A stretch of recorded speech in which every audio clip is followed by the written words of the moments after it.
5వ వచనం నుండి 8వ వచనం వరకు మార్చి చదువుకుందాం. ఫిలిప్పీ పత్రిక 2వ అధ్యాయము 5వ వచనం నుండి 8వ వచనం వరకు. క్రీస్తు యేసునకు కలిగిన ఈ మనస్సు మీరును కలిగి ఉండుడి.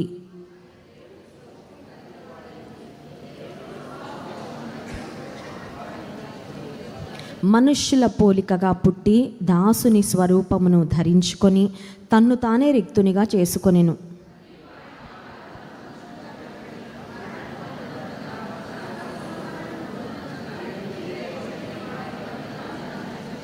దైవజనుడైన పౌలు భక్తుడు ఫిలిప్పీలో ఉన్న సంఘానికి రాస్తూ, క్రీస్తు యేసునకు కలిగిన ఈ మనస్సు మీరును కలిగి ఉండుడి. ఏ మనస్సు అని ప్రశ్నించుకుంటే తగ్గింపును దీనత్వాన్ని కలిగిన మనస్సు, అ మైండ్ ఆఫ్ హ్యూమిలిటీ.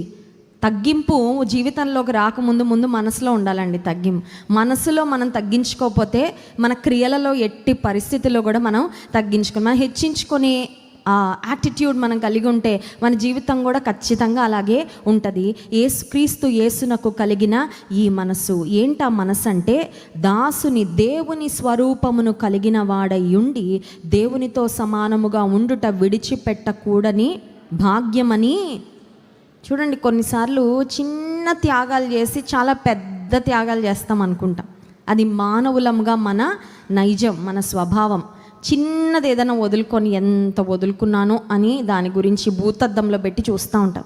కానీ యేసుక్రీస్తు ప్రభువారు ఆయన తగ్గించుకున్న విధానం, అత్యున్నతమైన సింహాసనం నందు ఆసీనుడు, అత్యంత సామాన్యమైన మనిషిగా, సృష్టికర్త అయిన దేవుడు సృష్టిగా మారి ఒక చిన్న బాలునిగా ఒక స్త్రీ గర్భంలో ఆయన ఎలా ఒదిగిపోయాడో అది ఆలోచించడానికి కూడా మతి సరిపోదండి, మైండ్ సరిపోదు.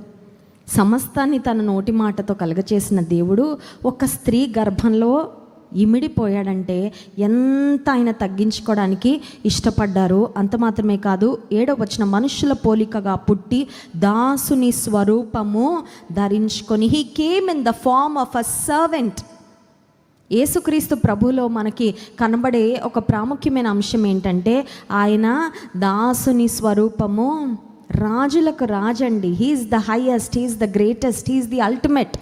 కానీ ఆయన ఎక్కడ కూడా పరిచర్య చేయించుకున్నట్లు కనబడరు, కానీ పరిచర్య చేయడానికే వచ్చినట్లుగా యేసుక్రీస్తు ప్రభువారి యొక్క జీవితంలో అడుగడుగున అదే కనబడుతుంది.